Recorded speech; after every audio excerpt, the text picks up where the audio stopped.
Greetings, one and all, to the most cursed, most cringiest corner of the internet. A YouTube channel content creator actively alienating everyone in both the analog and digital world.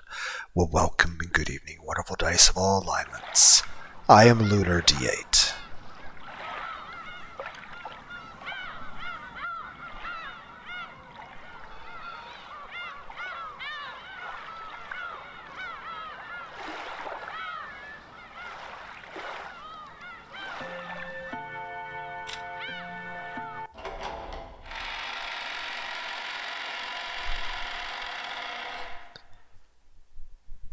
My lady?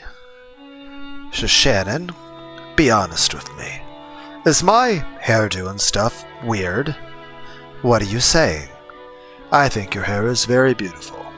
Then are my eyes strange, or maybe my nose? Or is it the way I talk after all? Is that why I can't get a boyfriend?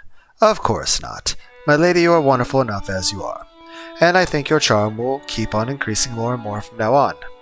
But I'm the only one who can't find a boyfriend. Saku and Hina managed to get boyfriends, but only I can't. Is it because I don't have any charm, after all? You know, everyone says they'll bring their boyfriends to the cultural festival, and I was for sure I'd have a boyfriend before then, so I started bragging. There's no way I'll get a boyfriend. I'm the only one. Before she realized that Jessica was shedding huge tears. Jessica didn't really feel like crying, and of course she felt like supporting Shannon's progress and love as a friend. However, as she had cheered Shannon on, her true feelings had suddenly got mixed in, and she couldn't help but shed tears. Shannon understood Jessica's innocent, easily injured heart. The rough style of speech Jessica usually used was all just an attempt to protect a fragile heart. As a daughter and successor to the Ushiromiya family, and as a girl isolated in Rakajiva, the only person she could expose her true feelings to was Shannon. Shannon understood that, so she strongly regretted acting smug, even if it was only a little. So sorry. I'm so weird crying like this. Sorry, Sniffle. You are a wonderful person, milady. There's no way you won't find a wonderful man. Shannon, it's about time, right? If you don't go quickly, Genji-san and Mom will get mad. I'm just fine, so hurry up. Sorry for crying like this. I'm such a moron. Jessica faced away, acting as though she didn't really want to trouble Shannon, waving her hand as though chasing Shannon away. Shannon took that as a sign that Jessica didn't want to be bothered anymore, bowed her head, and left the room. When Shannon's footsteps disappeared into the distance, Jessica lay down on her bed, still hugging a cushion. Her expression was still a little meek, with tears in her eyes, but for the first time in a long time, she had a very, very quiet and honest conversation with her heart. I also want to fall in love.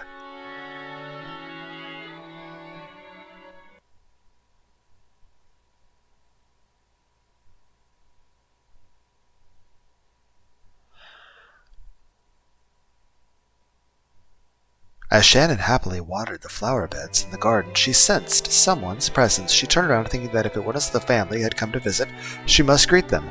But what she saw was that witch. But Beatrice-sama, it's been quite some time.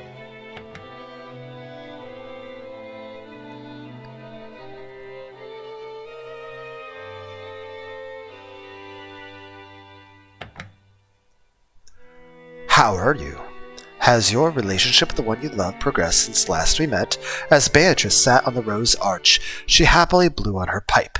Sitting in a place like that would crush the roses. And it might have been dangerous if the arch fell over, but this was a witch after all. Showing concern for her safety was probably a waste of time, but still probably would be appreciated. Yes, thanks to you, it's going smoothly. Naturally, the effects of my magic are immediate. Perhaps you feel your meeting was predetermined fate. However, that is a mistake. Don't even think fate has anything to do with it. I understand that. The witch was calling attention to something. Two things, actually. First, that Shannon's relationship with George was a fate that'd be absolutely impossible under normal circumstances. Second, that the power of the witch was great enough to overturn the fact. Okay, all the more reason to have some more, let's just put reliance on that. Meaning that if there's anything that would suddenly happen, or other people that would be involved that would cause problems, well, Beatrice surely would have to intervene, otherwise it would besmirch her own honor. Shannon had just gotten wrapped up in those sweet days, and had started believing the illusion that all fate revolved around her. I mean, it technically does at this point, but, whether or not you have additional help as the responsible party for that doesn't change the fact. But that being said, it'd be like if Beatrice said you'd win a fight or something, well, obviously if you lost at that point, it would make her look bad. Which means no matter what, she would definitely help you. Which means you should succeed. But she remembered the witch's words. Originally, her relationship with George had been impossible. No, it might be impossible in the future as well. Cackle, cackle, sorry, please forgive me. It's just like doctors. You cling to them when you're worried about your health, but after you're healed, you forget to even thank them. I have never been thanked as a witch, so I couldn't help acting a little rudely. I am so confused. Forgive me. That the gratitude I feel has never slipped my mind. It's just...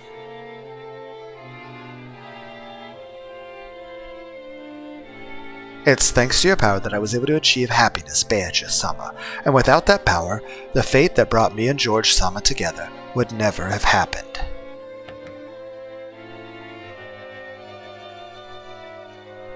I have never forgotten that. Sorry. It's not like I came here to bully you. Being rude is just part of my personality. Do forgive me. More importantly, I heard.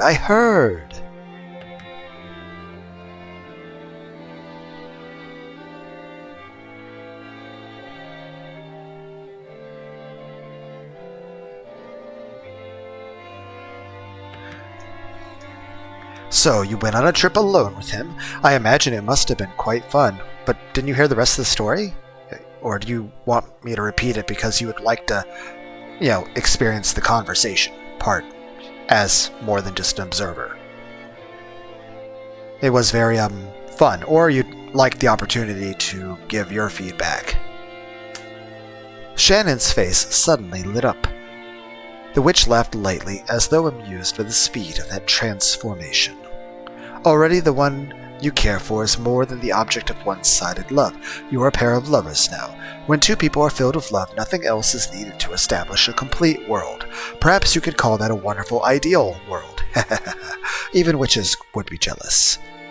I mean, it's not like you're struggling to meet anyone, Beatrice. I mean, if anything, I would say it'd be you're struggling to finding someone you actually would want. But, yeah, it's not like there's no options. Beatrice laughed pleasantly. That smile made her look as though she blessed the lovers' rendezvous from the bottom of her heart without a trace of malice. After that day, Beatrice had shown herself before Shannon every once in a while. Even now, Shannon thought of her as an unsettling being.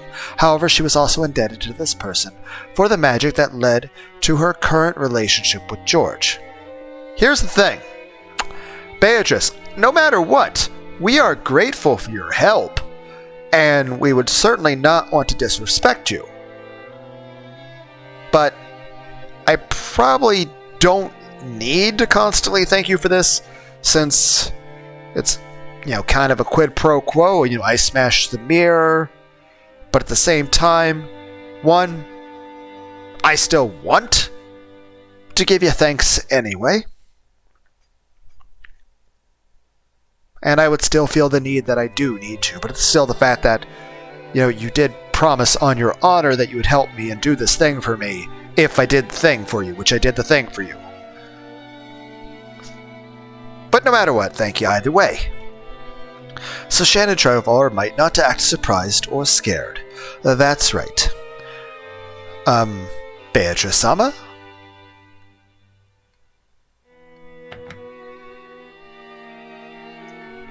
I bought some sweets as a souvenir for our trip. Would you, like to try some too? Oh, a souvenir for a witch. It seemed that even a witch who boasted of living for 1,000 years hadn't imagined that she'd receive a souvenir from a sweet lover's trip. When she saw that surprised expression, Shannon thought of this witch as a friend for the first time. But usually that's the thing about friends of any amount, whether it be platonic or romantic. Having people, be vulnerable with each other even if there is a power dynamic here, Beatrice obviously has a great deal of fucking power and Shannon does not. But if Beatrice is able to be vulnerable with Shannon, then it actually shows a bit of respect towards Shannon and allows them to actually have a possibility of friendship. Then again,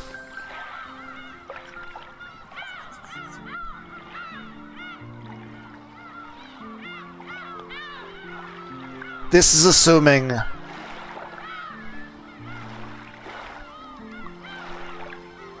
you, the viewers, feelings of the trustworthiness of Beatrice in regards of, well, her very fickle personality. Simply put,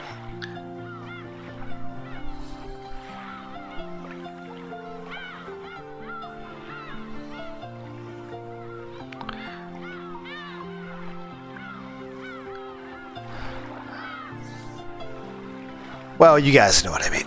Ho ho, an Eastern cookie made from wheat flour and lard.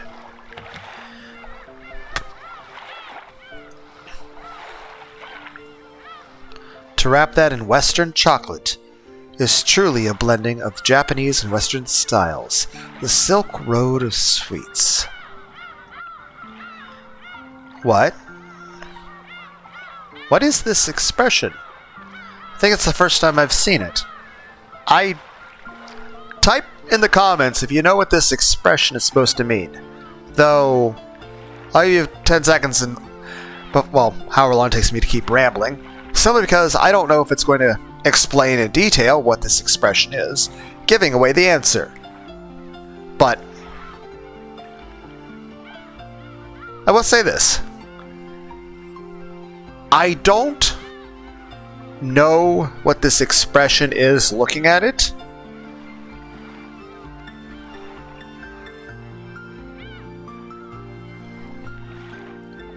But I would say the effect it would have on anyone around this person, I would say would be disarming. That it would make the other people feel a bit at ease. That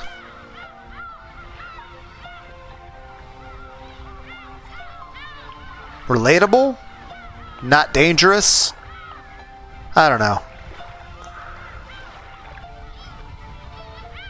Then again, I would certainly like a character in a video game that is a very doting individual. D-O-T-I-N-G. It means to be a very fond, if not, uncritical of someone and very fond and caring. Basically, it means to be very caring about someone, respect them, value them, consider them precious, be affectionate, to care a great deal for, perhaps even be protective of, nurturing, and also the kind of person that you're not going to be harsh toward this person, and you're not going to be critical of them, or nitpick them or anything. You're not going to... Basically, it'd be the kind of personality of a person who would not be nagging, or belittling, or condescending, if that makes any sense. Though obviously we're getting off topic. As far as back with this expression, again, I don't understand what this expression would be called. Like, I can't think of a word that describes whatever this is. I do feel confused by it, but it's not a bad confusion. I would say that if I was with somebody making this expression, I would consider it a good expression, and I would feel good in response to it, and I would feel more interested in what they have to say next. And I would feel a little bit more at ease, and a little bit more like if it was a Persona game that you have a +1 to the little friendship meter bar. Again, I was saying is usually when it comes to any kind of relationship, whether it be platonic or romantic, being vulnerable with one another and having discussions and feeling comfortable and safe and trusting with one another is a prerequisite to building, maintaining, and even growing any kind of companionship with anyone, regardless of the nature of that companionship, whether it be just friends or lovers, or I can't think of a third category. But whatever the third category should be, it should also be something good and not demeaning in any way. Main point is this. I don't know what to call this expression. I don't know what emotion this is conveying. I don't know what word to call this face. I don't know what this is called. I don't know what this emotion or expression is called, and I don't know how to describe it. I don't know what emotion she is showing. What emotion Beatrice is showing right now, I don't know the word for it. I don't know what it's called. I can't even think of anything to even describe it as. I'm just drawing a complete blank. But even though I don't understand something, doesn't mean I can't understand how it makes me feel. Simply put, take a car. Even if you don't understand how the engine works, you can still drive it. Or take a delicious steak, or a delicious cake, or ice-cold Pepsi. You may not understand all the things of, an ice-cold Pepsi. That's not flat in any way. But you can certainly understand that you enjoy drinking it, and that, what can I say? I like Pepsi. But only if it's cold and, bubbly.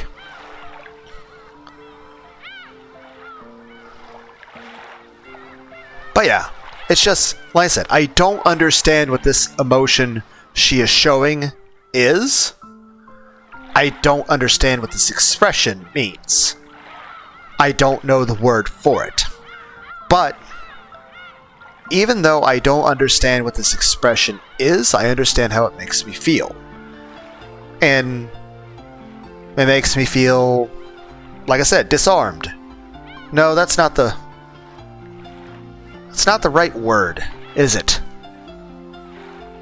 It's more disarming, or it's I don't want to make it as in I'm disarmed, as it makes you feel not vulnerable yourself, or though I guess that would be one way of taking that. It would disarm you in regard that it makes you, I feel like if I was around somebody and they made this expression, to a degree, whatever emotional walls or withdrawing into my own shell, I feel that would be lightened up a bit.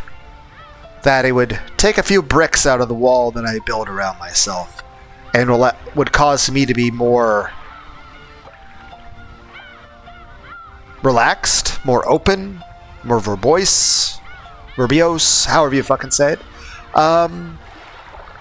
But I would say disarming in regard to letting my guard down, but also just lowering of tensions, making you feel more interested in what the person has to say next, making you feel more at ease and more comfortable with that person. But I still don't know what word to describe this as. What's so funny? Nothing.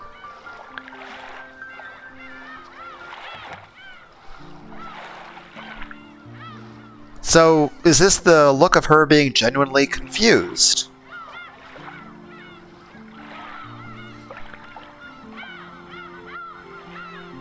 I guess the main thing that would make it seem more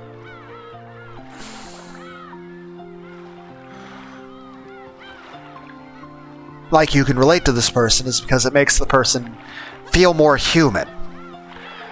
it makes this person not seem like, they're this absolutely perfect, all-powerful, all-knowing being that's been around for 1,000 years. Like, no, they're still human.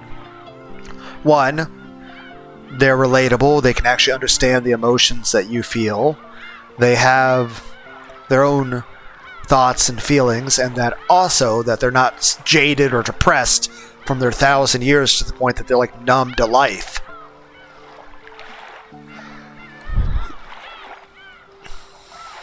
Obviously, though, everyone's got that to some degree. But you know what I mean. It makes it feel like the person's more alive and relatable. Makes them feel more real. My apologies. This witch, who surely had held a terrifying power, was chomping down on sweets one after another, making a sound like a squirrel stuffing walnuts into its mouth. After a while, Shannon couldn't conceal her laughter. A good meal. I should serve you some dulce vita from Nero one of these days?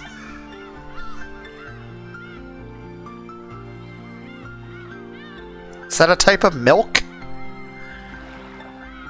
Or is it chocolate? Because dulce, if I remember correctly, is used a lot in Spanish-speaking languages to usually describe... Usually there's something with milk, or with chocolate, or both. But the rest of that, Vita and Nero, I don't know. Roses are a symbol of eternal love. I believe a rose, dulce, would be appropriate for you now. The witch was in a great mood, fully enjoying modern candy. Here. I truly am grateful. You know, I can agree with Beatrice in the regard that she says that she hates boredom. Like, though I would certainly say that a description of myself, stolen from something, a video game culture from back in 2003. My curiosity knows no bounds, but my hatred of violence borders on phobia. But yeah, I would say if Beatrice's boredom is really big an issue, I mean, granted, the regular Nintendo has barely been invented, but I mean, this game takes place in 1986. All she has to do is wait a year and you have an NES, play some Mario 1, Mario 3, a few more years, get a Super Nintendo and Super Mario World and stuff like that. I mean, imagine Beatrice like a gamer girl sort of thing. You know, basically just a woman who just enjoys like playing like Elden Ring and stuff.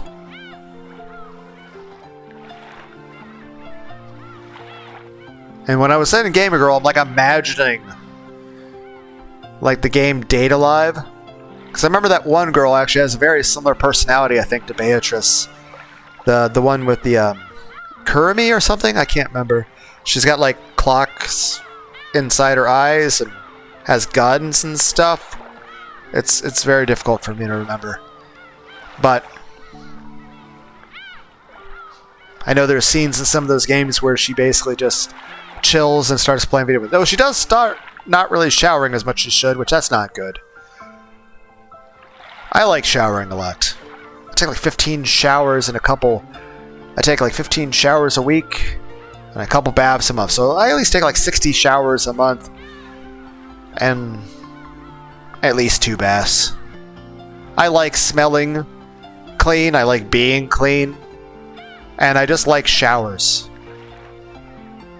I like bathing. I'd imagine like those Japanese onsen things or the hot springs from anime. I imagine I would like that. And both solitary and groups of companions, whether platonic or romantic.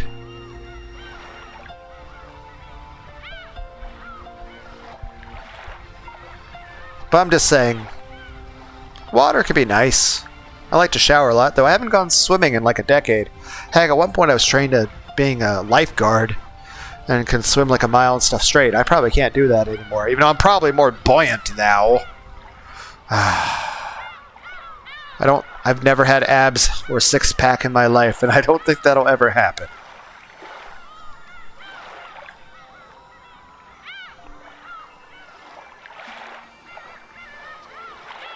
I am just saying this. I like showering. If I was ever dating somebody and they ever start to smell, I'm like, you need to get a shower. Though I'd probably hop in the shower with them and actually scrub them up. Though they can scrub my back too. I believe you've done more than enough for me already, so I'm returning this. The thing Shannon had softly set on the table, was a gold-colored butterfly brooch. There is no need to return it. If you continue holding that, your relationship should remain firm in perpetuity. Maybe it was the power of the magic that brought us together, but I think only the two of us working together can turn that into something that lasts forever. Love and roses are the same. Too much fertilizer causes the roots to rot. Some flowers cannot be raised without hard work. In that case, do as you wish. I would say this. Love is like many things. It's like a plant. It does need to be watered to grow, or if not, die. If you do not water your love or your relationships, they will die. Also, if you don't water them, they won't grow. But they also die. But that's with anything you work into. But I would say this. I would say love can survive many things. But I would say, well, many things could probably do quite a bit of damage. There's one thing, above all, that I would say love cannot endure and will greatly damage, if not kill, love in any circumstance. And that's contempt. You may wear it, or keep it in a box. That is my goodwill given to you. Having you return it to me won't please me at all. My apologies. That's not what I... Cackle, cackle. No harm has been done. That brooch is already yours. If you treasure that proof of our friendship, it would indeed bring me some comfort. You may hold on to it and gain its benefits, or you may keep it in a box, if you wish. You may even give it to another who is worrying about love, or you could simply treasure it. Of course, it would pain my heart if you wasted it. According to Beatrice, she had appeared several times in the past in response to a person's summons, to give them some tool imbued with magical power. However, when most people used that power to resolve their worries, they quickly grew unsettled by it, forgot their former gratitude, and threw away the tools they had been given with disgust. So it is quite rare for me to be thanked for my goodwill. In fact, this might even be the first time. Cackle, cackle, cackle. The witch laughed heartily, but it looked like a sad laugh in Shannon's eyes. She herself had been like that in the past. No, maybe she was still like that now. Beatrice was definitely a witch with a strange and terrifying power. Most people probably wouldn't want to stick around her if they could help it. Surely even those who had relied on that strange power sometimes felt fear rather than gratitude as a result. It must have deeply hurt the witch to have that happen over and over. Well, I suppose it depends on what are the magical items and what exactly is the power being granted. For example, in regards to the brooch, is it simply just twisting coincidences and fate to allow me opportunities to be around George, and also preventing others who would attack us or forcibly keep us apart, like the others in the Ushiromia household, or any sort of unfortunate circumstances like weather or car accidents that would cause problems. Like, obviously you can't have a relationship with George if he dies. He was struck by lightning. But on the other hand, is it manipulating him? Because it's one thing that it's simply blessing fate to push things together so that there's the opportunity, and so that no outside forces are able to steal that opportunity. But it'd be another thing if it's messing with his free will, or even affecting the neurotransmitters in his brain. Because at that point, that's more akin to drugging him than it is to fighting off the other negative forces of fate that would wish to steal him. One is simply having good fortune that no one is trying to hurt either of us. The other is actually taking away another person's choice. So that's the issue there. Now, if it's an issue of having a power from a being such as yourself, I honestly, in the context we currently are in, I would say, why would there be any need for any concern at all, given the context we have right now in this circumstance, in this timeline. However, if we also bear in mind that Beatrice has, well, killed quite a few people, and even in the other timeline, kind of slaughtered about everybody. Heck, I would say the thumbnail that I'm thinking about using for this video, one could say, that's Bern Castell's POV when she came to speak with Ushiromiya Battler after the events of episode 1 where everyone else was murdered, including Shannon and George. So, there's nothing wrong with the fact that Beatrice has power, or that she can even be a little fickle. However, the fact that she can be outright malevolent and cruel, well, that's unsettling and certainly affects one's ability to respect someone. Because one, there's the concern about them being a danger to you, and there's also the fact that you question their stability and their morality, and whether or not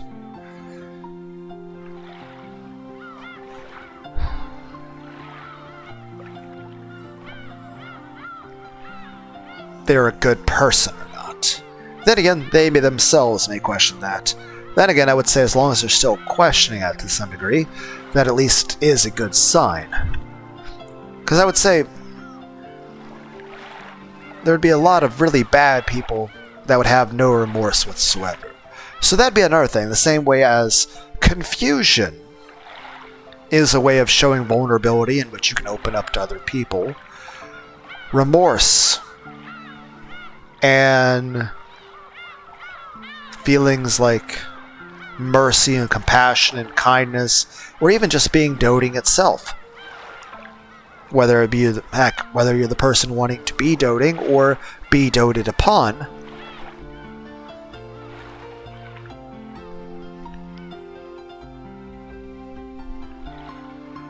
I would say any kind of relationship, whether it's just friends, lovers, platonic, romantic, it requires being able to be vulnerable with one another, being open, being able to trust one another, being able to be emotionally intimate, the ability to feel safe with each other. And obviously, one of the people in this situation having an incredible deal of power, or even a history of using said power in a way that would be perhaps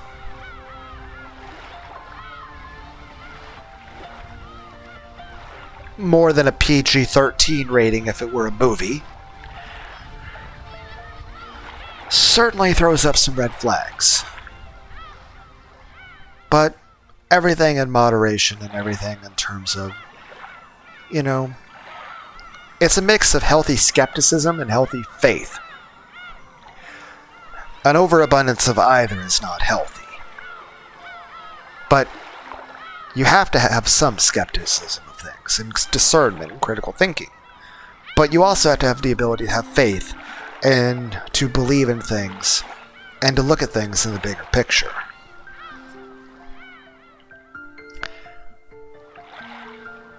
At the end of the day is this. That's usually just whether it be someone like Beatrice or just any human being. Humans have the ability to be anything. The very nature of our free will means we are very chaotic in terms of what kind of alignment we would be. And even then, that's not exactly very steady, even with the one individual. Heck, with 8 billion humans, most of them would have very different personalities, as well as different experiences, as well as some of them, whether due to biological reasons or even psychological ones that they've learned over the course of their life from life experiences, may have unstable personalities, maybe mood swings, or even various manic episodes.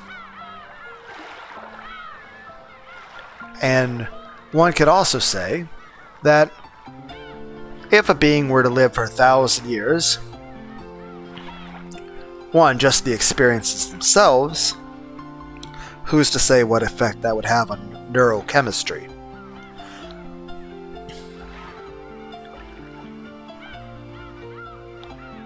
One, the act of living 1,000 years. Plus, if you are a being that lives 1,000 years, well then, one could then say whether or not that would actually affect. It'd be like, imagine if you had high-speed regeneration. How would that affect your the way your brain works? I mean, obviously, like if you could heal really, really fast, you could probably train harder and get stronger faster than most people because you'd be able to recover quicker. And you'd probably be able to be much, much stronger. But then the question is this. If you had, like, say, Wolverine ability to heal, how would that affect the parts of your brain that control things like mood, or impulse control, or sleep, or dreaming, or even learning?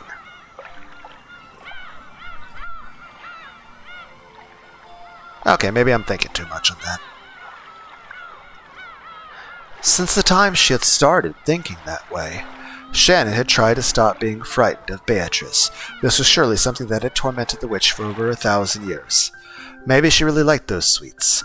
Beatrice, who normally spoke abusively, praised the black tea that Shannon served her and looked to be in remarkably high spirits. After doing that for a while, the witch and the servant grew animated in their discussion of the trip with George. And that's the other thing. Human beings, not only is the fact that if you were to live for 1,000 years, how would that affect the brain chemistry and how your brain and your psychology works, but also human beings get different experiences as time goes on. And granted, while personality tends to stay the same, not only could you have developed new behavioristics, but at the end of the day is this. The longer somebody stays rooted in certain extremes of their personality, usually this is something that tends to be brought to the forefront, like me, in terms of people that tend to spend a lot of time alone. For example, they say that a lot of people's personalities tend to be very much strongly influenced by the 5 closest people around them. Obviously, as time goes on, the people around you would change quite dramatically. So that could, of course, have a strong impact on you. But if there are no people around you, and you are a person who tends to be in isolation a lot, and especially if you're someone who talks to themselves and already has some eccentricities and quirks to your personality, well, if the 5 closest people to you that you talk to the most are all you, well, it would serve to only magnify your eccentricities and quirks and neuroses. And, of course, you yourself would eventually become completely blind to them. It'd be like, imagine if somebody didn't shower for a couple weeks or something. They wouldn't be able to smell themselves, I don't think. But other people would instantly smell it. That's the same thing with these sort of personality quirks. Like, you yourself eventually become the point that it's not even a choice of choosing whether or not you see it or not. It's become something you're blind to. But it's something that's like a shining fucking lighthouse beacon to everyone instantly.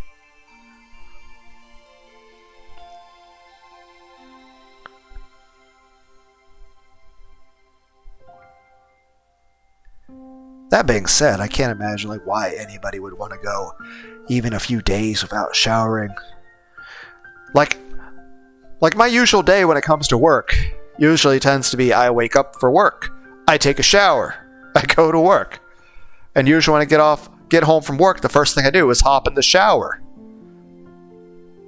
And then I'll usually, read a book or play some video games or go for a walk on the bike trail or cook something. And then I'll usually take another shower. So that's 3 showers in one day. Like I said, I take a minimum of 15 showers a week. But sometimes I'll probably take, 30 showers in a week.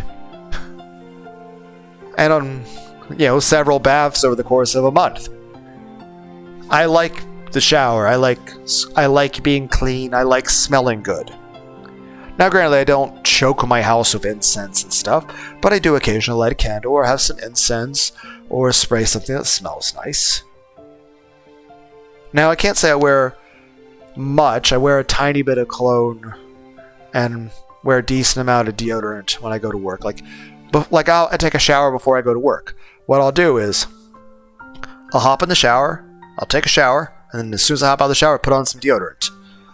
And then I'll maybe grab a bite to eat, watch something on YouTube, and then I'll put on more deodorant before I head out. I'm just saying, why would somebody not want to go in the shower? Like, even if you think you don't smell bad, why would you, even if you felt like you didn't smell bad at all, why would you want to go more than a day without showering? Now, don't get me wrong, there are times that I've had to do so, either due to financial reasons, because there was a point in the time where I just couldn't afford. And of course, there was a time where I'd be camping, where you'd be several days, which there was no access to showers. Heck, I even spent a couple weeks or so up in the mountains. So that was at least, I can't remember how long, but 15 to 18 days? About almost 3 weeks with no shower? But that's because, heck, that was no deodorant, no toothpaste, nothing. Because you couldn't have anything with a scent.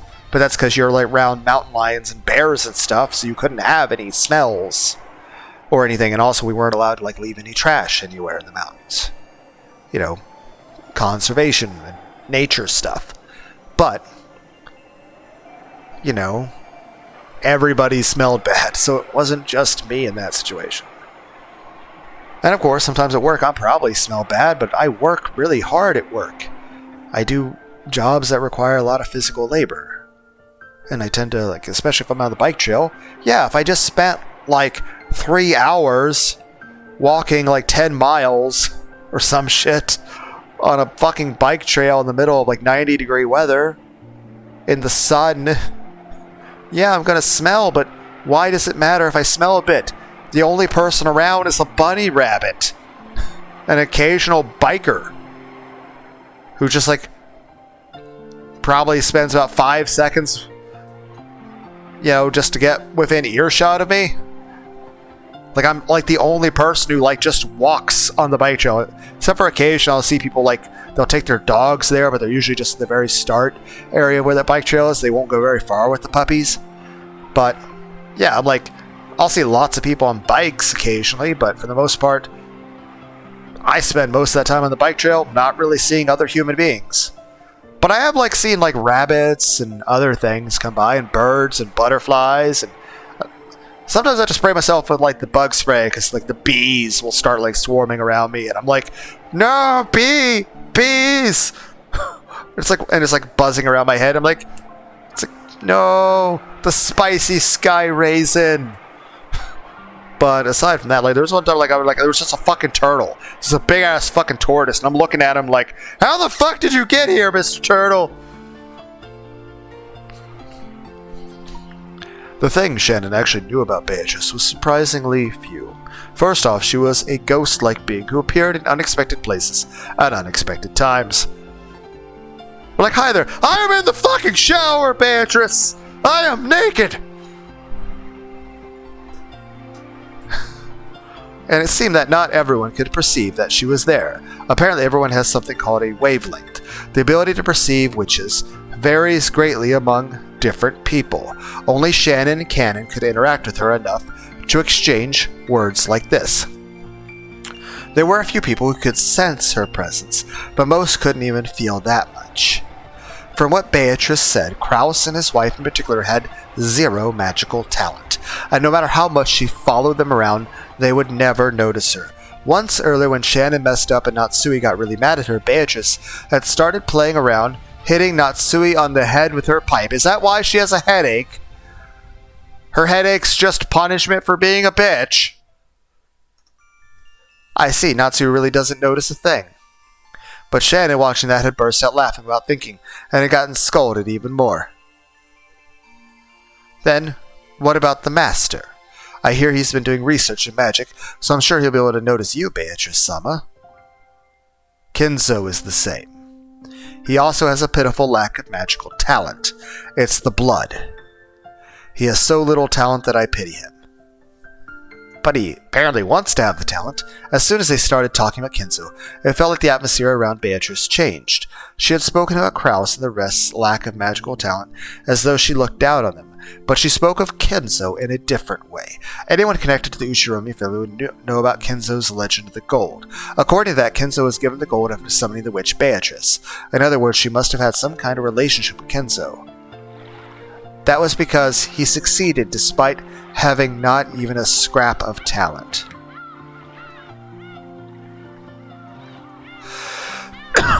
He kept studying by himself like mad and managed to become a magician. You know, it kind of reminds me of Naruto. But in the end, Naruto kind of falls... Like I've already said, like Goku from Dragon Ball Z and Mayuri Kurochiki from Bleach are the same person. Because Mayuri Kurochiki's speech on perfection to Saseo Pazlo in the Arankarak is very much like Goku's speech to Jiren in the term of power. That Goku doesn't want to be perfect. He wants to always, like Mayuri said, like perfection means there's no room for improvement, nothing new to learn, no new challenges, nothing new to be excited about. Heck, what's an interesting callback is that little bit of shadow boxing that Goku does at Baba Fortune Teller's little arena from back where he had that tournament. It was move for move, if I remember correctly, Goku re-going through the movements of his fight against the ghost of his grandfather. One is the fact that even then he was still thinking about his family, and that for something like that, for him to memorize every single move like that, is that it had obviously been something he had been thinking about for a very long time. And if anything, I would say it's very likely that Goku's probably done that every single day.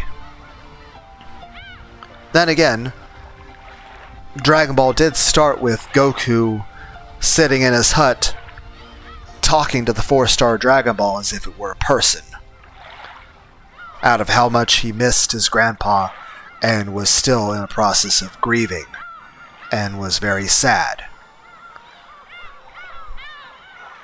And that's something really incredible, right? Indeed. The witch who usually looked down on people was uncharacteristically offering her praise. While she lambasted him by saying he had no talent, she praised his efforts.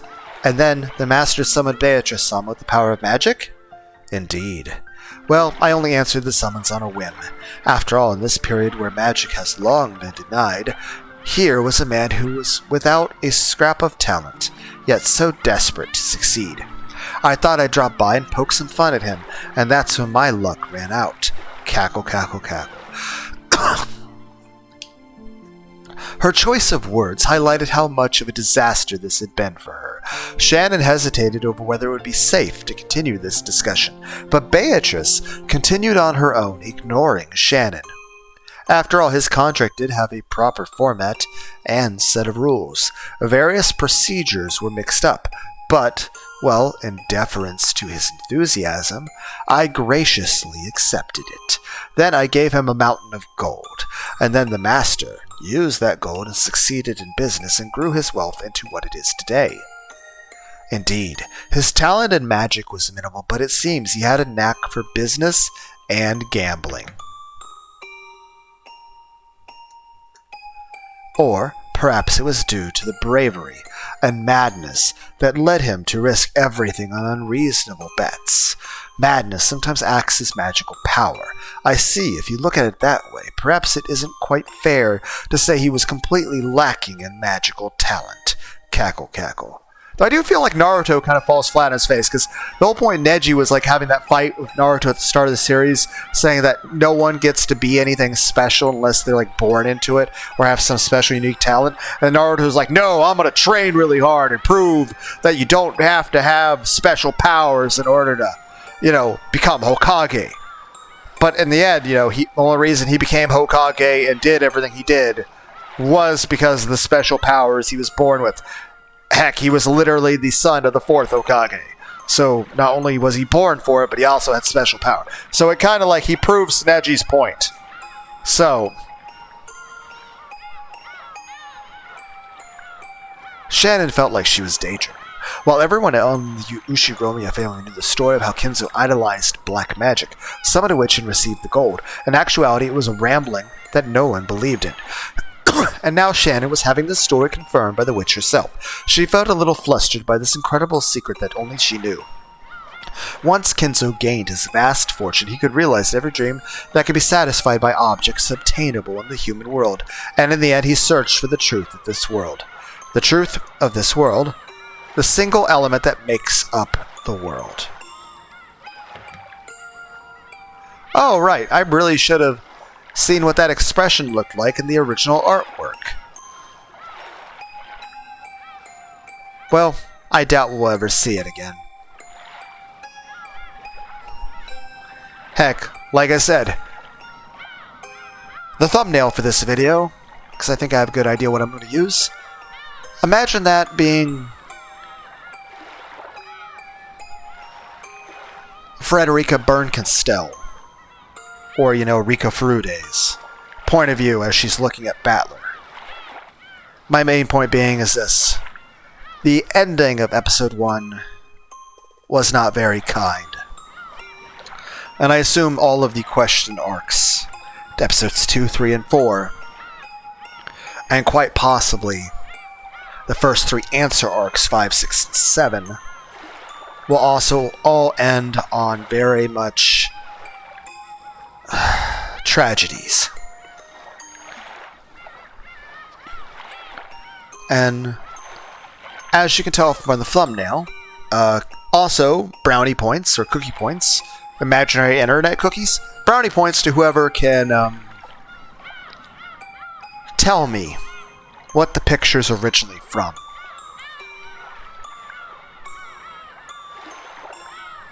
Though I have mentioned it in many, many videos, and I've even played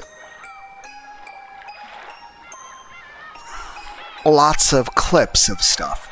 So, but then again, I've made lots of videos, so. But I'm just saying I've spoken about it in many, many videos. But the thumbnail you're looking at, for all intents and purposes, it's Battler. It's Battler after the end of episode 1. After, well, let's just say he was in a very lamentable condition.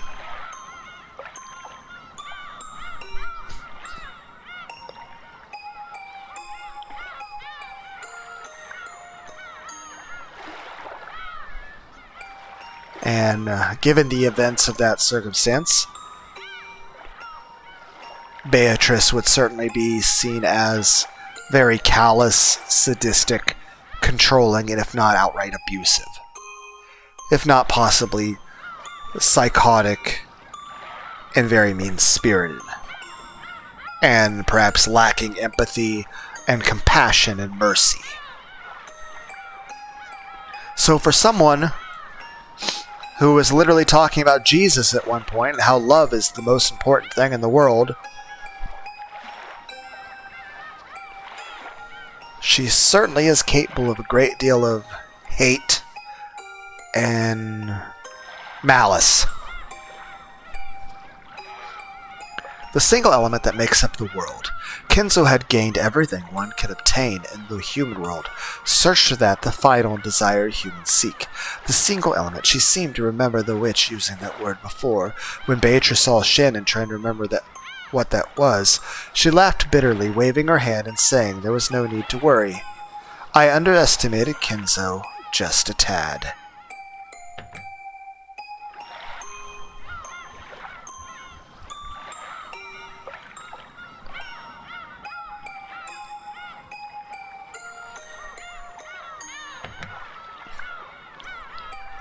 I truly didn't expect him to display such power, and thanks to that I'm in this state.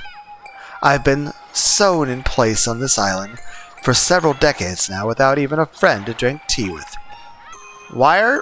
I don't understand, but I assume I will later.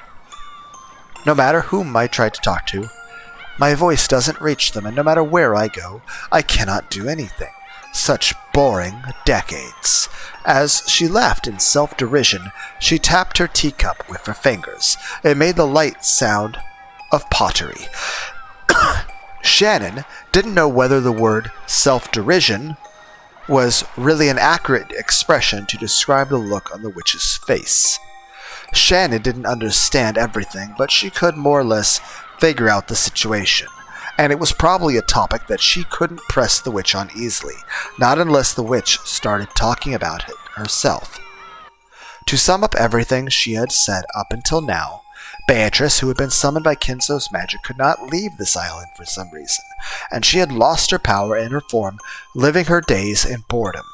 During that time, her words had reached Shannon, who never forgot to show her sincere respect for the witch. Like I said, if she's really bored, imagine if she had access to the internet. Or, a PlayStation. Or hey, Shannon, I brought something for Beatrice. It's a computer with Steam. Here's a game called Mega Bonk. Just imagine that for a moment. Imagine Beatrice playing Mega Bonk. And Shannon had helped the witch regain her power, if only a little bit. As a result, it was now possible for the witch to drink tea with Shannon like this. Beatrice-sama, what in the world was that mirror you told me to break? Ah, that. Long ago, it seems various things happened on the islands around this area. Because of that, malignant forces gathered here and began to draw in an evil distortion.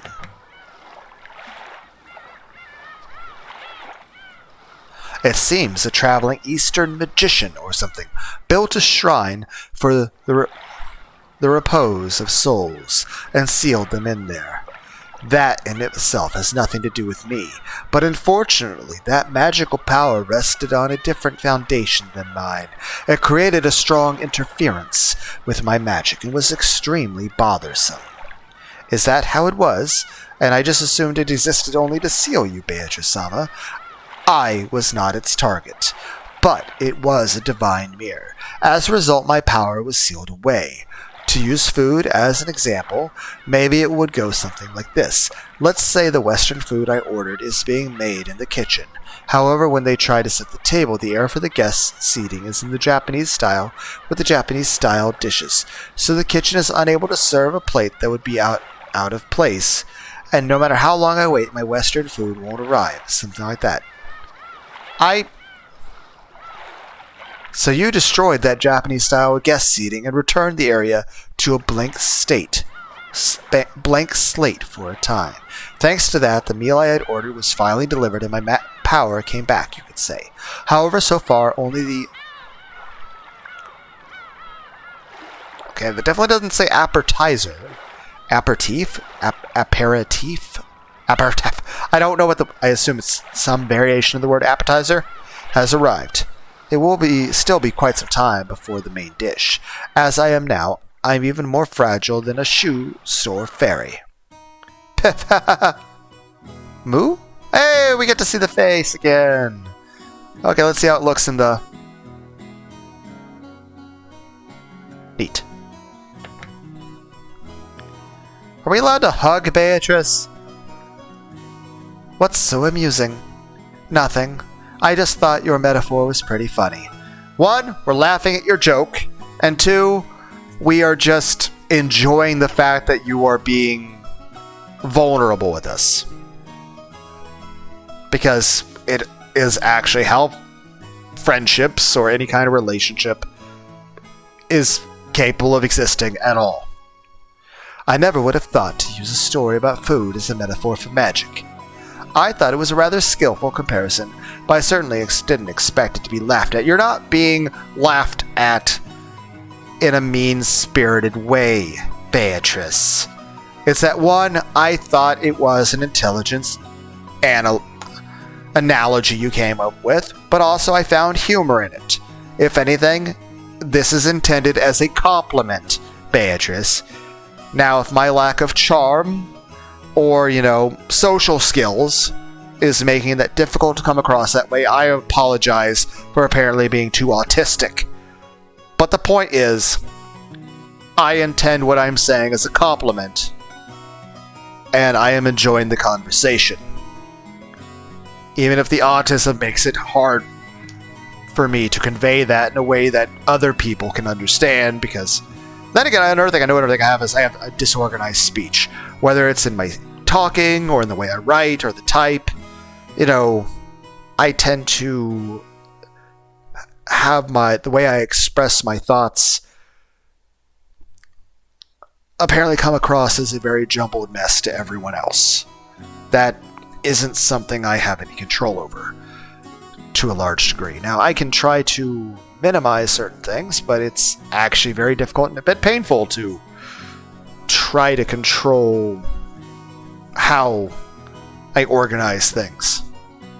It's almost like an OCD person telling them they have to put things out of order. And you're just like, but you talking in a more coherent fashion would be putting things in the correct order. Yes, but to me, the way that other people want it to be ordered, that doesn't look like the right order to me.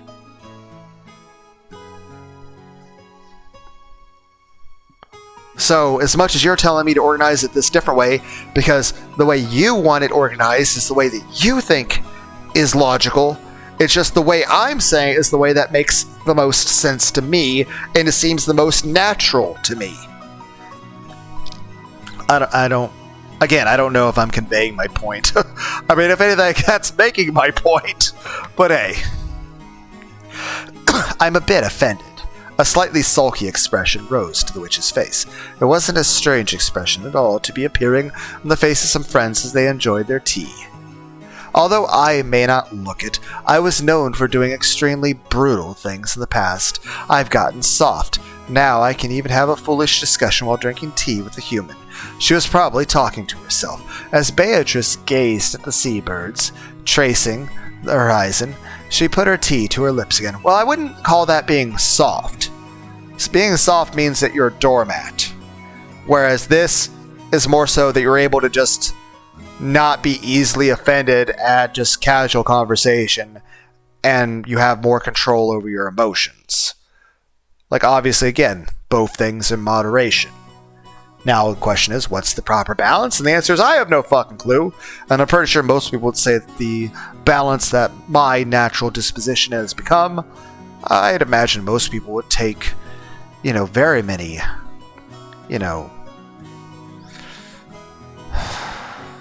occasion to point out quite a few flaws with that. But everyone's personality is, their own. It's, we're not the same person. So, of course, we're going to speak and behave in different manners. Though, there certainly isn't anything wrong with having an easygoing disposition. If anything, I would say the main thing that people have criticized me for is I tend to have a mellow temperament. Now, obviously, I do have very extreme emotions in certain things, but even with the strong feelings that can sometimes sway quite a bit from one extreme to another, I do tend to behave in a very mellow temperament and tend to be very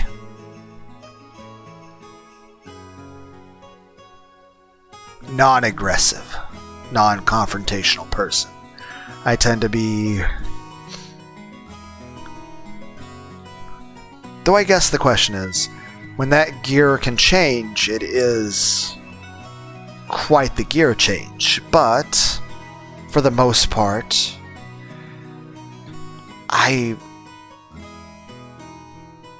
very rare occasion find the need to use that, shifter on that transmission, as well as, well,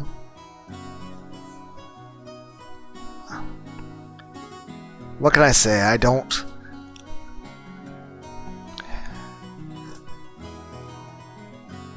like driving the vehicle that is my interactions with others in that way. That, heck, in most situations, if it becomes a call to necessity for such things, I'd rather just avoid those circumstances. I would say most times if there's a situation that would force me into a state of confrontation or aggression, my go-to response is to just remove myself from that scenario, if possible. Because in general, like take fighting or yelling, I don't like those things. And especially if it were to be somebody that I would consider a friend, a lover, platonic, romantic. Even if I have every reason to yell at them and such, I don't want to yell at people. I mean, I've certainly had situations where I've had to. Heck, I remember a situation where there was this guy that used to be in the Marines who even worked as a correctional officer in prisons. And, he had killed people when he was in the Marines. He had been both a sniper and other stuff. And, he kind of enjoyed just breaking the bones of inmates in the correctional place that he worked. But, heck, he had actually broken bones in his hands a couple times from punching people too much. And I think he had broken a bone in one of his feet at one point by kicking somebody's ribs over and over. I mean, granted, that person had all the ribs completely shattered, but... And apparently the person was starting to have nerve damage in their hands to where they were starting to not be able to feel their hands anymore. So obviously some bad things there. Also, the person was really, really tall compared to me. And I'm not that short. I'm 180 centimeters tall. But... very tall dude. And definitely has quite the temper. But main point is, the individual had, well, overstepped certain bounds and offended me. So, I cussed him out to his face, yelling and screaming at the top of my lungs, with my face very close to his face. But, to be fair, yeah, he fucking deserved it. Now that being said, I knew the whole time that if this shit becomes a confrontation, there's no fucking chance of me winning. Like, in any fight period, even if I had a weapon, I'd still fucking lose. Dude's a fucking Marine. And the dude is used to fucking fighting and killing and shit. He's killed people. Whereas me, I've only ever hurt anybody in self-defense, and I've never killed anyone ever. And in general, I don't like fighting. I enjoy, violent animes and stuff like Dragon Ball Z, and I'll play video games, but I'm not a violent person. And I'm certainly not good at it, and I definitely don't have the personality to be an aggressive person. So, yeah, don't worry guys, I had no fucking delusions at any point that I would ever be able to win that fight if it came to it. But I also didn't care. I was completely willing to be in that fight if it came to it. Because, I mean, there are certain things that you have to stand up against that's a major issue. Now, obviously, yeah.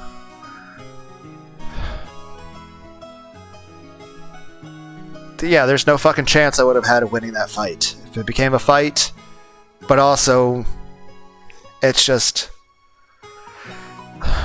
the person had definitely... he behaved in a horrible, horrible, horrible way. And it was just completely unacceptable. So even though that person had way more power than me, and I had fucking none, doesn't mean I'm not going to be willing to fight against that person. Now, thankfully, it didn't come to blows, because, you know, I'm not dead. Because, you know, had it come to blows, I would just be dead. There's no way I would have won that fight. But that was also a long, long time ago, too.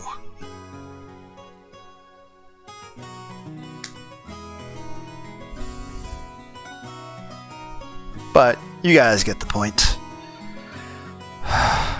The point is, I am not a UFC fighter. And I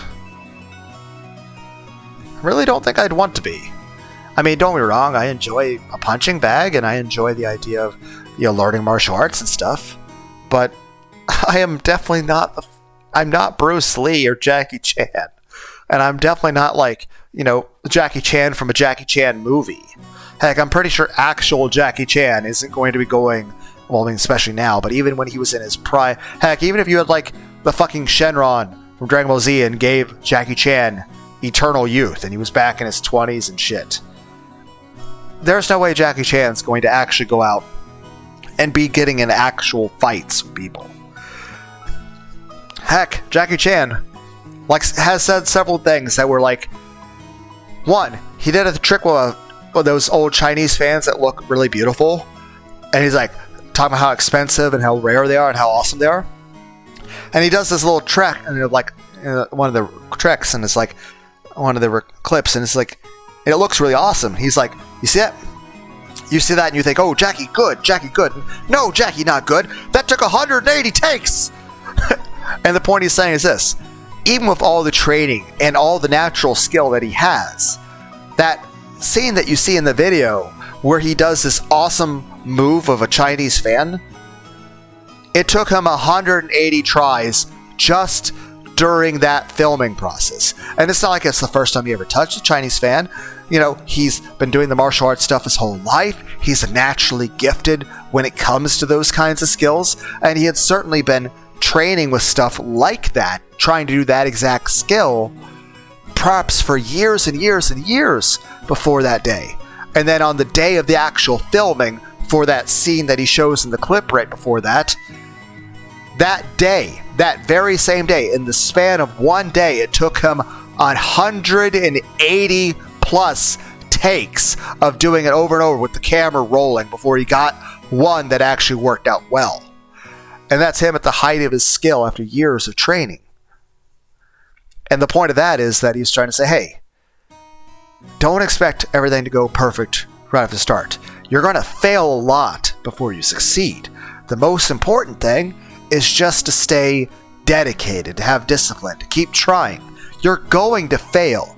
You're not going to be perfect. And yes, some people are going to have an easier time with it than others. But at the end of the day is this: anything you want to be good at, you have to be really fucking bad at. And heck, as you get better at it, you're going to be more aware how much you fucking suck at it. Because here's the thing: if you don't know a certain skill, well, then you don't know the necessary knowledge about how to be good at it, which means if you don't have the knowledge to know how to be good at it, well, then you don't know how bad you are at it. So you don't know what you don't know. But the more you learn, the more you realize how much there is to learn that you didn't even understand to begin with. So the better you get at it, the more you realize that how much more improvement you need to make. But no matter what is this, no matter what you do, in order to succeed at something, you're going to have to fail a lot. And you're going to have to keep trying. And even when you're good at it, you're still going to have failures, so you're not going to be perfect. So even when you have made a shit ton of improvement, you're not going to be perfect. And there's always going to be improvement to be made. And no matter what, even when you're at the point where you're at the highest amount of improvement you can ever make, you're still going to have failures. You're not going to be a 100% success rate. Now, obviously, there are some things that, if you're doing heart surgery, you definitely want to try to get that 100% success rate. But we're talking about different things. But I forget the thing I was talking. Oh, right. The thing that Jackie Chan finds scary is this. The scariest thing to Jackie Chan is doing stunts with people that he hasn't done the stunts with before. Because here's the thing. In a lot of these things, they're not really hitting each other. And you have to be able to dodge things. And a lot of the things, especially a lot of the moves, you're seeing people, blocking or dodging most of the attacks. But if you time those things wrong, a dodge that looks impressive in a film becomes getting punched in the face for real. So, and of course, Jackie Chan's done a lot of stunts that were very dangerous. That could have very well killed. There are several times in which his crew had to try to tell him not to do certain things because they were worried for Jackie's safety. And there's a few times where he got knocked unconscious doing the stuff he was doing, especially some of the stunts that required a bit of parkour stuff, to where when Jackie Chan got knocked unconscious, they thought he wasn't going to wake up. They thought he was dead. And there's times where he's had to do the rest of a film shooting with a broken foot that's in an obscured cast. The point being is this. Even Jackie Chan is not going to go out... Arnold Schwarzenegger isn't going out there and getting an actual fucking street fights, okay? And the dude's fucking, gigantic in terms of muscle and power. Heck, Andre the Giant was tall as fuck, but it's not like he was, going around Gotham fighting villains like fucking Batman. Though I wonder... I wonder if that would be cool to see. Obviously can't do that because, people are dead. But imagine, if you ever had a live action because that new comic thing, Absolute Batman? What if you did Absolute Batman, but it was Andre the Giant as Batman?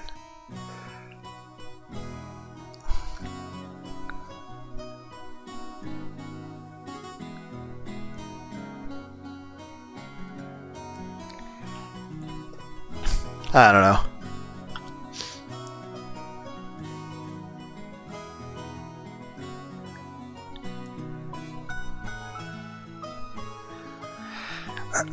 The clouds have come out. When the ocean loses its brilliance, it's nothing more than a gray puddle. You think so? I think the ocean is a beautiful deep blue, even when it gets cloudy. Humph. Maybe the witch noticed the deep meaning behind Shannon's words. She laughed lightly and set down her empty teacup. It seems those things buried in your eyes aren't black pebbles anymore. How is it? Do you see how it feels for furniture to be reborn as a human? Yes. I never knew the world was this kind. Since the start of her relationship with George, Shannon's face had grown brighter more often. Her smile had made everything go smoothly, and had even changed her fortune. Shannon made less mistakes in her work than she had before, and the family members' opinion of her was slowly starting to change. Just the other day she had been surprised when Kraus, who rarely exchanged words with her, had suddenly started talking to her. You've been wearing a splendid smile more often lately, haven't you? Has something good happened? No? But every day is fun, yes?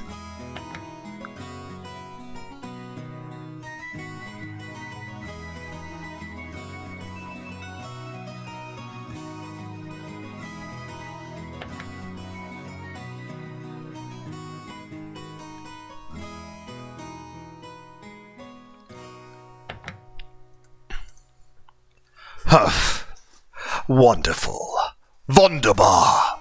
It goes without saying that coffee is more delicious when poured with a smile. Could I ask for that smile once more? Yes, sir. I think this is completely appropriate, because I think it's good to tell people that their smile is beautiful and that you would like to see it more, especially if it's with somebody that you work with or something like that. I think it's a nice thing to say. It's a way of showing them that, one, you're giving them a compliment, and two, you're saying that you are saying it's a good thing that they're not sad. Both of which are good. You're complimenting them on a beneficial thing of their appearance, and you're complimenting them on a beneficial thing of their improved psychological outlook. As that being said, if you're talking about a friend, well, then it's a way of telling them that you appreciate the friendship that you possess. Now, of course, when it comes to friends, obviously, you don't have to always be smiling, and you, of course, you can express the sadness, and, but the main point is this. You're expressing that you want your friend to be happy. So whether it be your platonic friend, your romantic lover, you would like them to be happy, plus, especially if it's a romantic lover, you could also tell them that you find it very attractive and beautiful. But also, the fact that you value their happiness, and that they are appreciated and cared about, and that you see them as a person. That had become a chance for Shannon to gain confidence in herself. Of course, it didn't go beyond her own heart, and it wasn't so big a change that anyone would notice, but she had begun to change bit by bit. Shannon understood it clearly. Knowing love was the same as gaining a soul. The same as being reborn from furniture into human. There was absolutely nothing mistaken in Beatrice's words. Or you're just having more oxytocin. I mean, that's good too. By knowing love, Shannon had learned what it was to be human. These have been unusual snacks.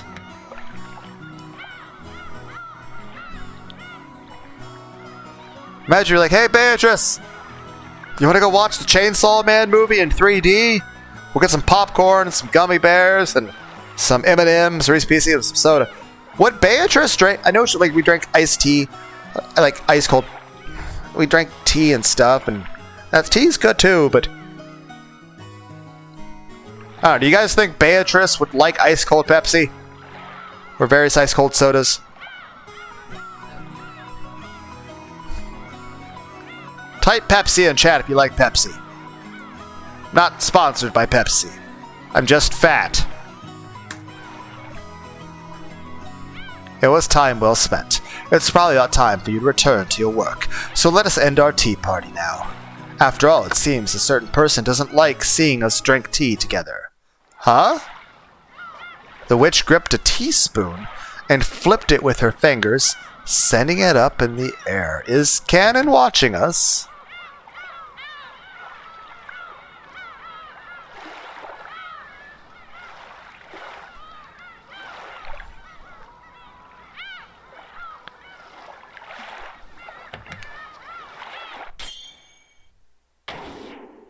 After that, it was launched by the fingers of some invisible person and flew straight into a nearby bush. So did you make... Okay. Why am I imagining... Yeah, it's Cannon. The bush shook violently and Cannon came out. It seemed he had been there for some time watching their tea party. The spoon was gripped in his hand. Good catch! If he hadn't caught it instantly, it might have hit him hard in the forehead and caused him to start oozing blood. Good reflexes. Do not worry. Our tea party is over now, Cannon.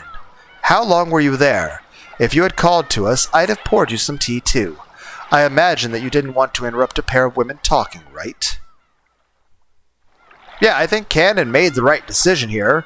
One, you guys were having a private conversation, and he didn't want to interrupt, but he was also sent to go get her, so he couldn't just, show up and interrupt you guys, but he couldn't just leave either. He had to wait and tell her as soon as you were ready to leave. So he didn't want to interrupt you, he didn't want to rush you, so for all intents and purposes, he was polite. Really was no other option. He couldn't just leave. He has to go tell Shannon something. He was sent here for a reason. But he doesn't want to interrupt you because that would be rude. So in this situation, the most polite thing he could do is just, pull a Metal Gear Solid. He's doing you a solid. Snake. Cackle, cackle. Cannon kept silence, but there seemed to be a slightly hostile... I mean, you did just try to, like, headshot him with a sniper rifle. A spooner rifle. I want ice cream. Hostile look in his eyes. On the outside, he acted with respect.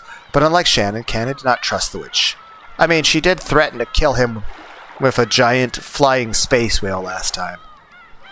When Beatrice hit the table with her pipe, the tea set turned into gold butterflies which flew upwards all at once. They then scattered in every direction and the cleanup was already done. Well, that's convenient. It was fun, Shannon. Let us meet again if the chance arises. My magical power is quite lacking. Still quite lacking. It's tiring even to show myself. If you're that tired, never appear again. Cannon had said it in a small voice, but the witch seemed to have heard it perfectly. She giggled, but did not reply. Shannon, tell me more about George at our next tea party. There are no snacks sweeter than a person's love life. Cackle, cackle, cackle. See you again. Why am I imagining a situation like where I'm drinking Earl Grey or Ice Cold Pepsi with her, and I'm like explaining the plot of Mega Man Legends and Brave Fencer Musashi? It's like, hey! You want to hear about my autistic gaming interests? Beatrice's body also became gold butterflies, which scattered in all directions and disappeared.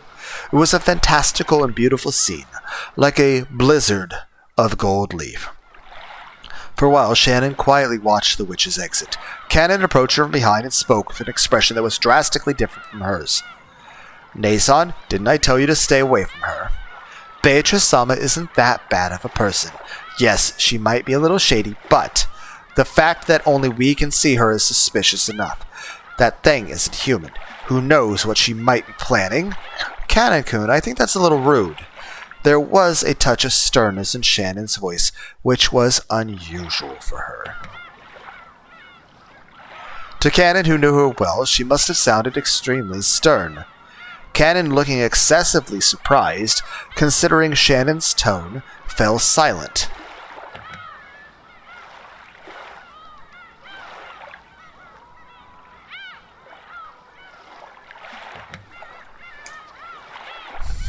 It's true that Beatrice-sama is different from humans. She has a terrifying power, so I think it's right for us to fear and respect her. Still, I think it's incredibly rude to despise her just because she isn't human. I understand what you're trying to say, Nei-san. You've changed ever since she gave you that brooch. It's like you're her prisoner. She brought you and George-sama together, and now you're indebted to her. It's more like she bought you at that point, but don't say things like that. That thing isn't human. We don't know what she's thinking.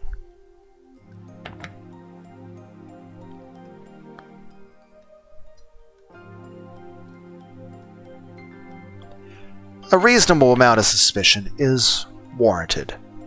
After all, being too naive and too trusting can be dangerous.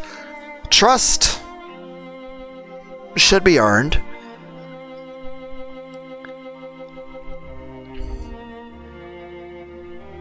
And faith should be well grounded. So you mustn't trust her. And we aren't humans either, Nei-san. Cannon's words grew more serious. I think Cannon just needs a hug. Those words probably gouged at Shannon's heart. She bit her lower lip and hung her head. Though I think from Cannon's position, it's an issue of he is jaded, so he's wanting to protect Shannon.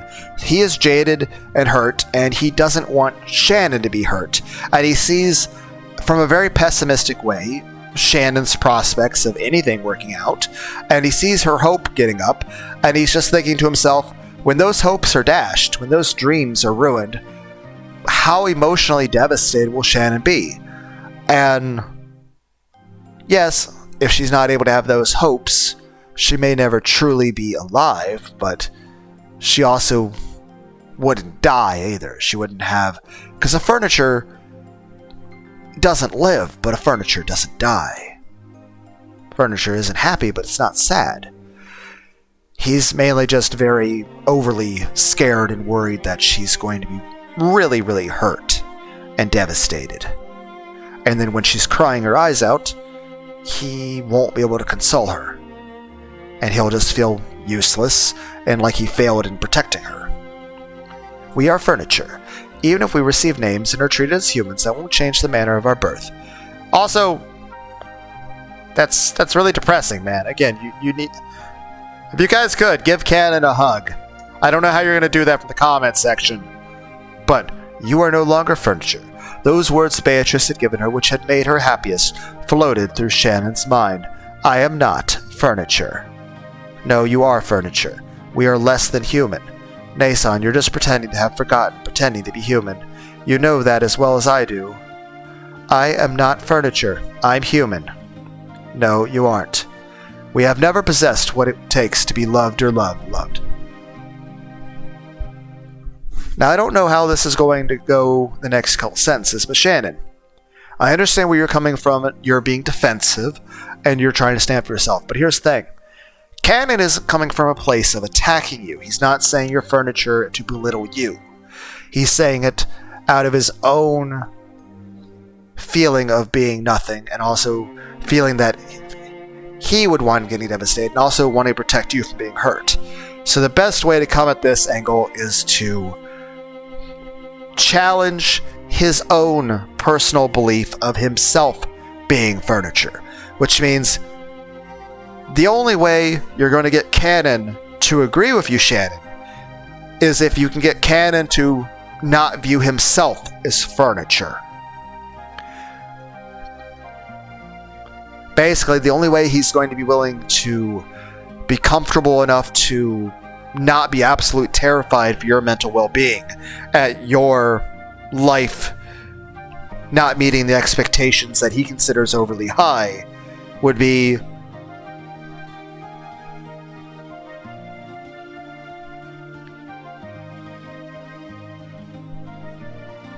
for Canon to not feel like he's a piece of furniture. But as is his own emotional hurt and emotional wall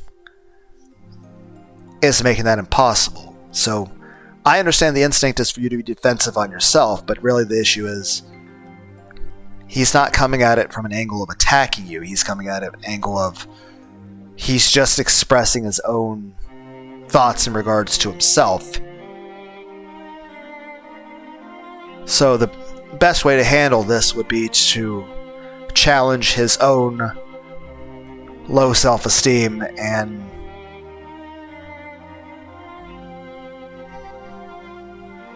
self-worth, self-body image, feelings of love, etc.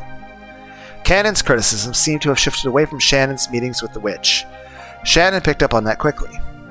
I heard from my lady. Seriously, what were you thinking? I can't believe you would go on a trip with George Sama. You've forgotten your place as furniture.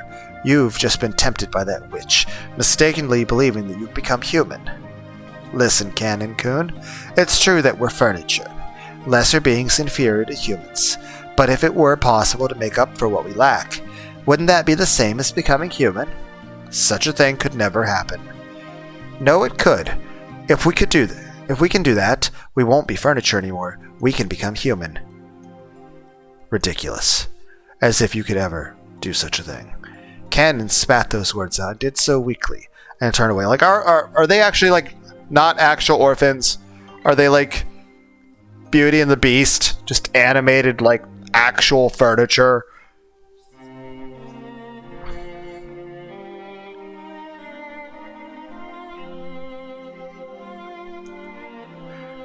He was probably giving up. Yes, after all the suffering he'd undergone during those days, he'd lived as furniture. His heart was firmly sealed. Well, yeah, because every time he had hope, it's like, oh! It's like, yay! Hope and happiness and feelings of love. And oh, okay. My heart felt emotions and now it hurts a lot more. It's like, okay, that's painful. You can do it too, Canon-kun. You can become a normal human.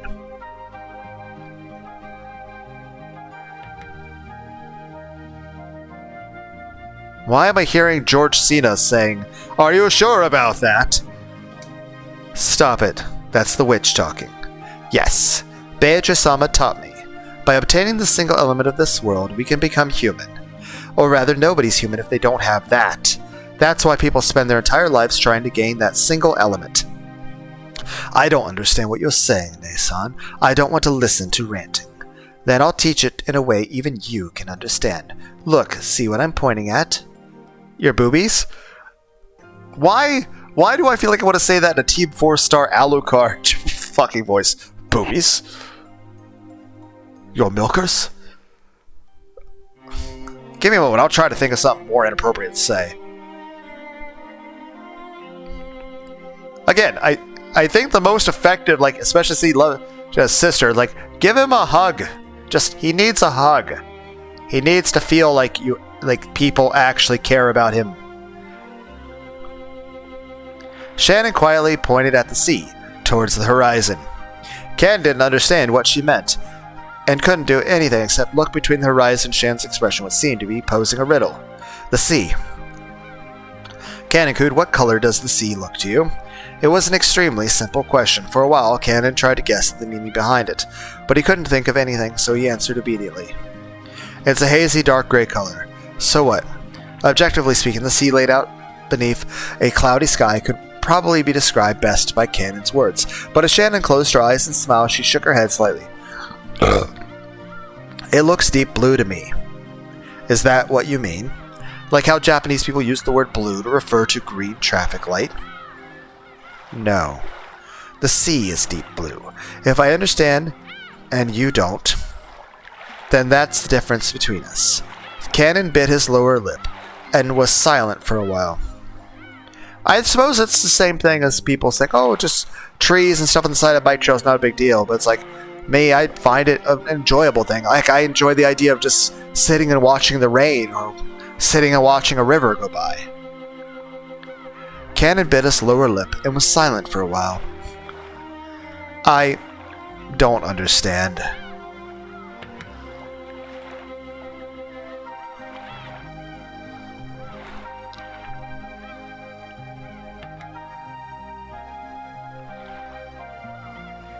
What do you guys think?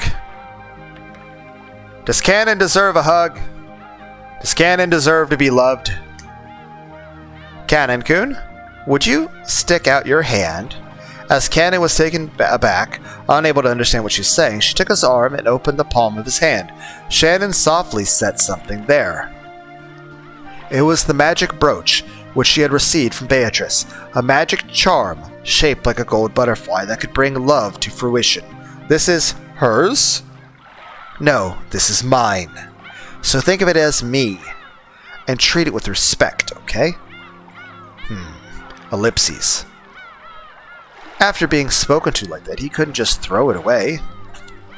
Cannon didn't know what he should do, and he stood there, confused, for a while, the brooch still on the palm of his hand. That being said, where would one wear such a brooch?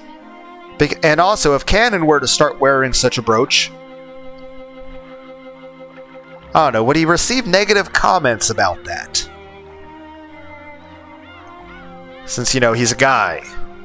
Shannon put the palm of her hand on top of Cannon's, and the brooch was warmed by both of their hands. This charm holds true magical power. I'm sure it'll teach you an important emotion, Cannon-kun. There's nothing to be learned from that person's magic. No, there is something. So wear it. If that's embarrassing, I hear it's okay if you just hide it in your pocket. Ridiculous. As if I'd let the magic of that person lead me astray. Even as he said that, Ken couldn't be cold-hearted towards something Shannon was urging him to take.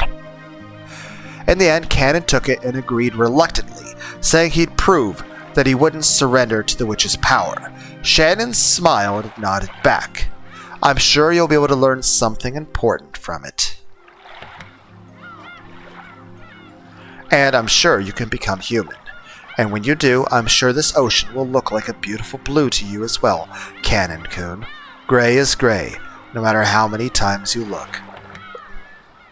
You're not colorblind, are you, man? Also, again, I like these purple amulets. I like them. Then again, everyone dresses nice. I like purple. That's wrong, Cannon-kun. It only looks like that because you have no... What's... Huh?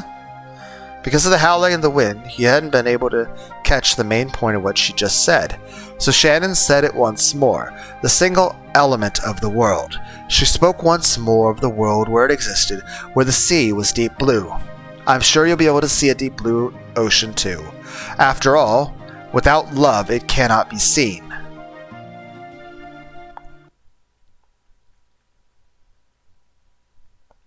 I would say the best way for Beatrice to win over Canon in that situation would be for him to have a reason. Basically, he feels there's no one, but if Canon were to meet someone and felt that the brooch would be important, basically, the best way to put it is this. People will try harder if they feel they have a chance of success. If they feel it's hopeless, they won't even try. But even if something's difficult, as long as they feel that they have some hope of success, and that even if they fail, that they're making a tiny bit of improvement every time, they'll keep trying. Who is that?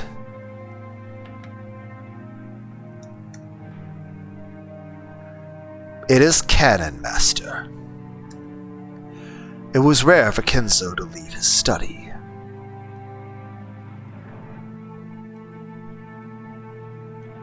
Again, I like this style.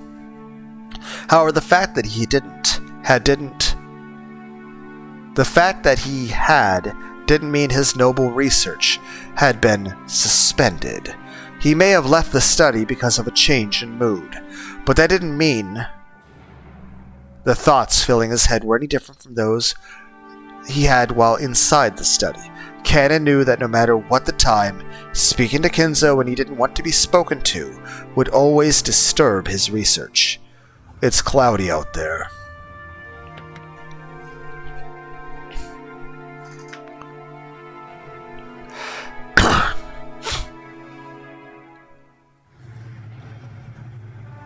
Will it get worse? Yes.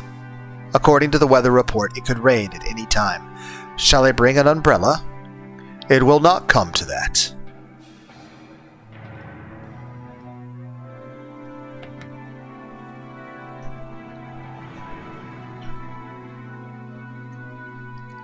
Leave me alone for a while.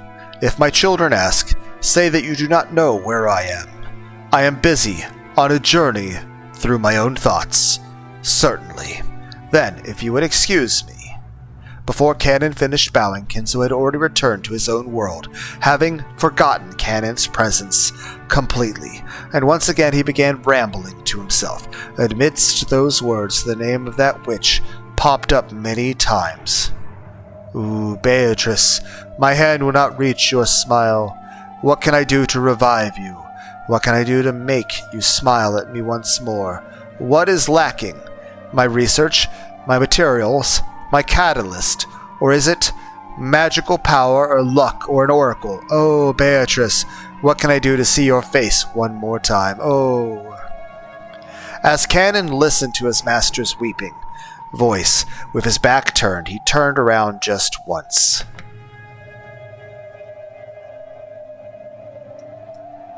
When he did, right behind his isolated old master was a shadow of a person who shouldn't have been there. It was the witch.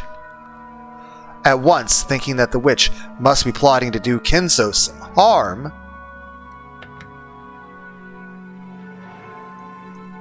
Canon dashed back to Kenzo and tried to form a shield with his body. But when he saw the expression on the witch's face, that emotion of his vanished. After all, Beatrice's expression was sorrowful, or maybe pitying.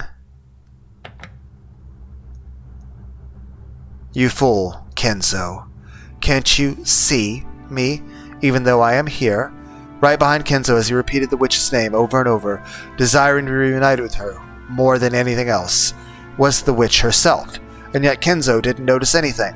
When Beatrice tried to rest her hand on his shoulder, he didn't notice. Why does my hand not reach Beatrice's smile? Is it the age of the moon?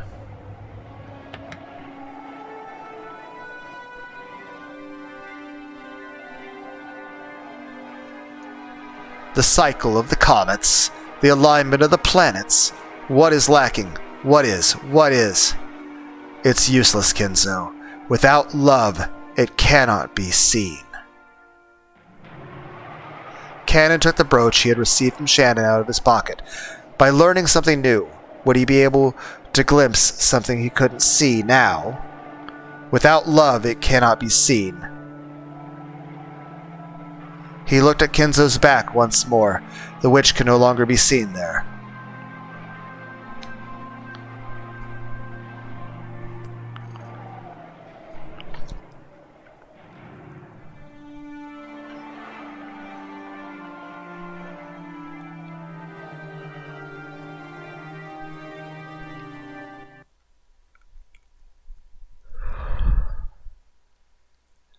I mean, Kinzo would almost be kind of a pitying situation if he wasn't, like, one, obscenely fucking rich, and two, the fact of the matter is this.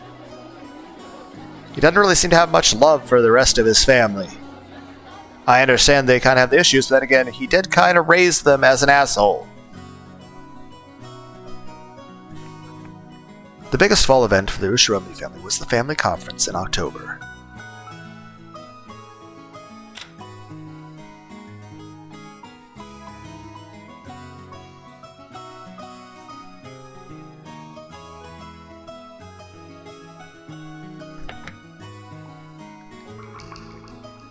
Well, anyway, hope everyone has a good day. Thanks for joining me. Everyone's least favorite tsundere otaku. And I hope everyone has a good day. And thanks for hanging out with me. And hope you all have all the hugs and head pats you can ever want or need. Bye.